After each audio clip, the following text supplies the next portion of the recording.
factoring, what is the very first step whenever we factor? Find the GFC. The greatest common factor. So when I look at this one, as I'm looking at it, what would be the greatest common factor? 5. So if you remember, what I'm going to do is take a 5 out. And when I take a 5 from 10 and factor it out, what does that leave me with? 2y squared. Very good. Minus 7y. plus 6. So now, I look and my coefficient of y squared is not 1. So since it's not 1, what do I have to do? Multiply the 6 and the 2. So 2 factors of 12 that add up to 7. What are those? 3 and 4. How do you get a negative 7 from 3 and 4? Negatives, negative. So then now if you remember, we leave the 5 alone. The 5 is just going to hang out. And everything else I'm going to rewrite. So I've got 2y squared minus 3y minus 4y plus 6. So remember, all I did is rewrite that inside term, that negative 7y as negative 3y and negative 4y. Now what I'm going to do is group. So once again, the 5 is going to hang out front. Okay, I'm going to group these by 2's. Remember, since the negative is here, I'm going to group that inside the parentheses. So what can I take out from this bunch? A y. Okay, so I've got a y. When I take a y out, that leaves me with 2y minus 3. What can you take out from these two? 2. Negative 2. Very good, you caught that. So when I take the negative 2 out, I get 2y minus 3. Do they match? Yep. So I've done it right. So the 5, once again, is still hanging out outside. What's one of my factors going to be? Y minus 2. Okay, let's do the first one here. 2y minus 3. And then the next one will be whatever's outside. So in this case, it'll be y minus 2. And there you go. Okay, so far so good. So that's kind of a brief review over what we did yesterday. All right, the tail end of today's lesson, though, is going to incorporate something a little different. We're going to go ahead and do another one to see how well you remember. I want you to go ahead and do this one for me. 3x squared minus 11x minus 20. 3x squared minus 11x minus 20.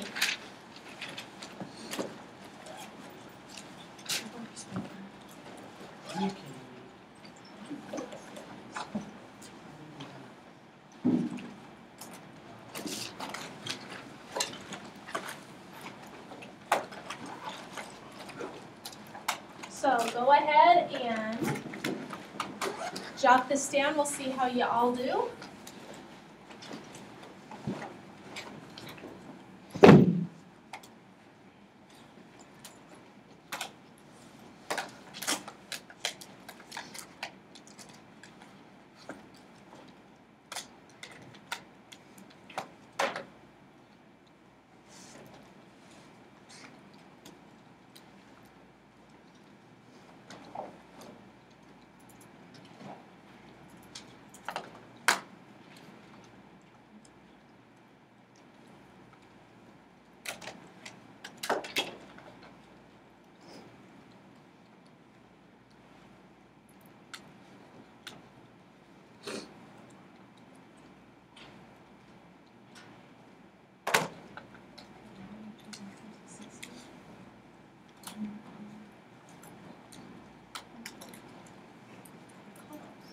Oh, you just didn't wrote down as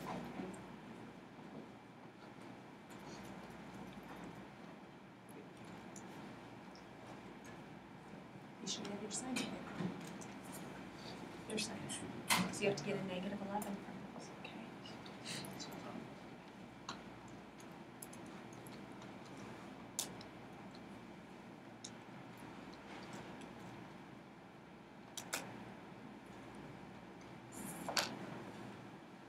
About 25 to 60.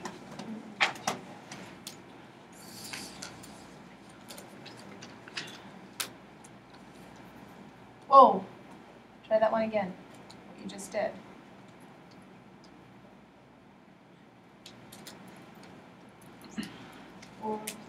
Oh, they have to differ. Shh. That makes sense.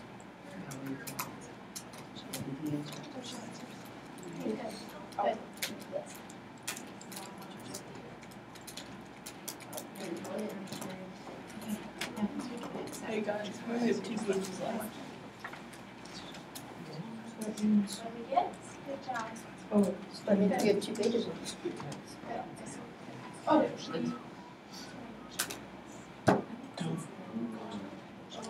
I can see.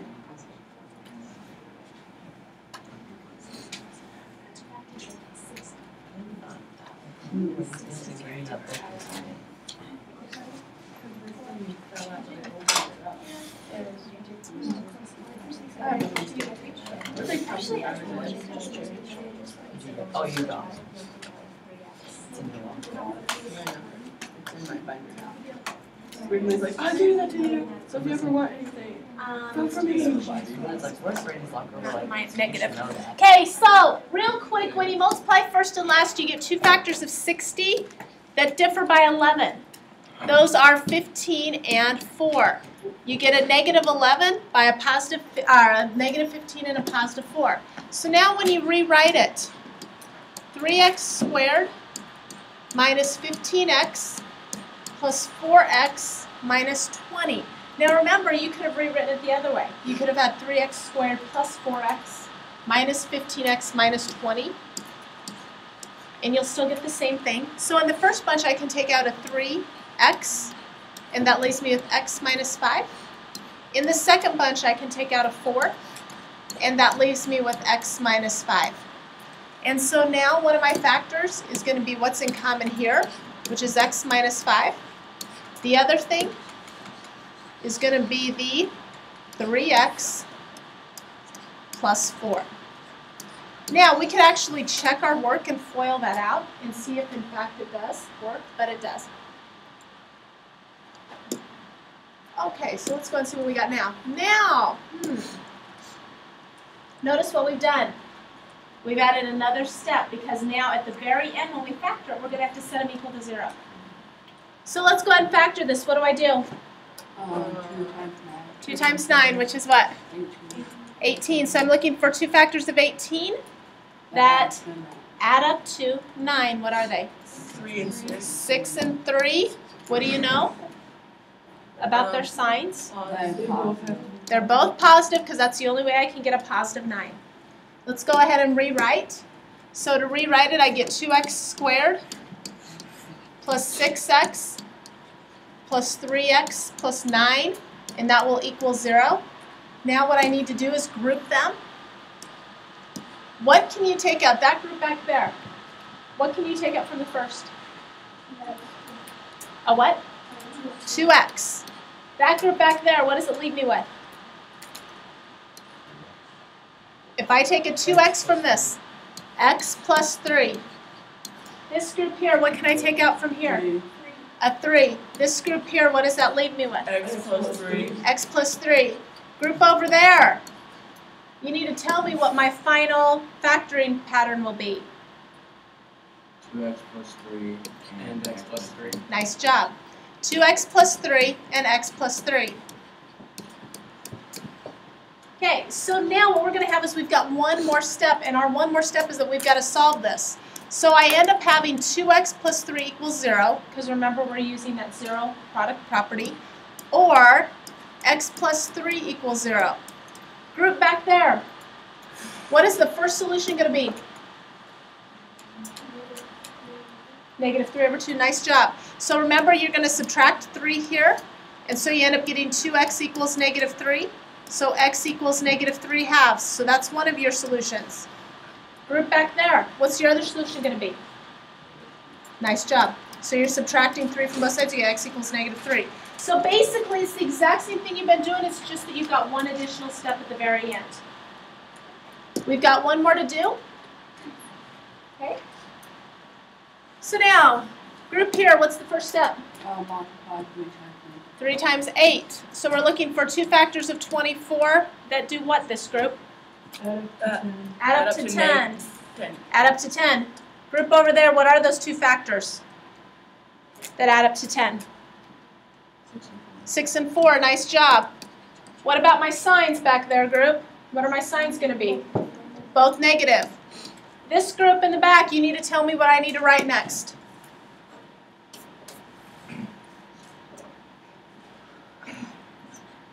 3x squared Okay? minus 6x Yep. minus 4x Yep. plus 8 plus 8 equals 0. Nice job. Good job, Joey. Okay. This group over here, you need to tell me, what am I taking out from my first bunch? 3x. What does that leave me with, group? What do I take out from the second one? Negative 4. Negative 4. What does that leave me with back here? X what? X what? X minus 2. Okay, group back there, are you going to tell me what is it in factored form going to be? 3x what? Minus 4. Okay, and then what else? X minus 2. X minus 2. So remember, one of my factors is right here. My other factor is going to be this. Okay. So here I end up getting 3x. Oops, what did I forget? I forgot my equal 0 here. So next step, I need to set each of them equal to 0. Group over here. What's going to be my solution here? 4/3, because you're going to add 4 and divide by 3. Group over here, what's your solution? 2. Okay. No. No, here. Oh, So, right. any questions? So, I think I added a few more problems to your existing assignment. 23 through 28, these are the ones that you need to equal them to 0. So add these, they will be due on Monday. On Monday, we will end up probably having a short quiz over this. Okay.